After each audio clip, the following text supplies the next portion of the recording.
after Game 6, that blowout, LeBron was asked if he's thinking in his mind that this could be his last game in a Cavs uniform in Game 7, and he said, no, I'm just thinking that this could be my last game of the year. And we had Maverick Carter here on way back at the outset of the season saying that LeBron truly can compartmentalize future decisions from the actual playing season. All that said, what is your best guess right now based on how everything's playing out? What happens come July 1, Dave? Well, let's not forget that the Thunder lost in the first round, and there has been whispers and conjecture for over a year now that Paul George and LeBron James have visions of playing together with one another, and that would be in Los Angeles.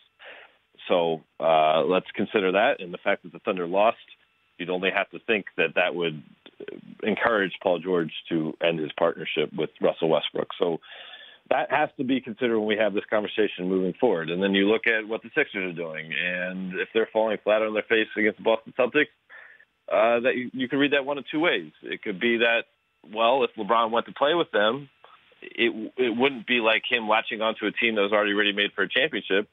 It would look like he was actually the unifying force to get them to the next level versus had they, say, beaten the Cavs or gotten to the NBA Finals, had the Cavs lost earlier in the playoffs, it would have looked the same way it did with Kevin Durant joining the Golden State Warriors, where it was like cherry-picking a championship. Those are factors you have to look into, but then you also have to just look at what he's doing with Cleveland. You know, what if, just totally what if. Now, the Golden State Warriors are a juggernaut, and I'm not trying to put any shade or throw any premature dirt on their grave. But if somehow LeBron, with this group, wins a championship in Cleveland, would he leave? I really don't think so. And this would probably be the most validation he'll ever receive from any championship because there is no true superstar beside him.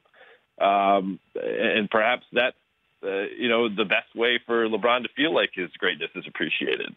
So I think it's too early to tell, I guess, is my long-winded answer. But certainly this can only go to help Cleveland's chances of keeping him, I would assume. Well, and then just one last thing with this whole what if. I mean, I know that the Knicks have been treating LeBron like that guy, that teenager who's mean to the girl he really wants to take to the prom. They did just hire David Fizdale, and we all know that Fizdale has Miami ties with LeBron. Is there any chance on this green earth that might actually resonate with LeBron when he is looking at options? I mean, I like to think that I've gotten to know LeBron pretty well, but Dwyane Wade obviously knows him far better than I do. And Dwyane Wade publicly laughed in the face of the billboards that were around MSG, right, trying to recruit LeBron to the Knicks, saying, this is ridiculous. You're wasting your time. You're wasting your money. I think Fizdale's a great coach on his own right, minus any ties to potentially luring LeBron. But I think it's much the same way the Clippers hiring Jerry West.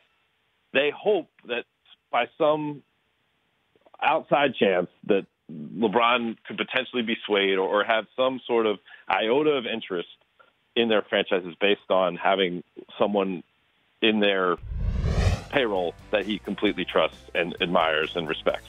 And that's a good strategy just to maybe get yourself a seat at the table. But I don't believe the Knicks have a realistic chance, nor do I believe the Clippers have a realistic chance this offseason. So you're saying there's a chance? Not quite, Rich. Not quite. Okay. The Rich Eisen Show, weekdays at noon Eastern on Audience.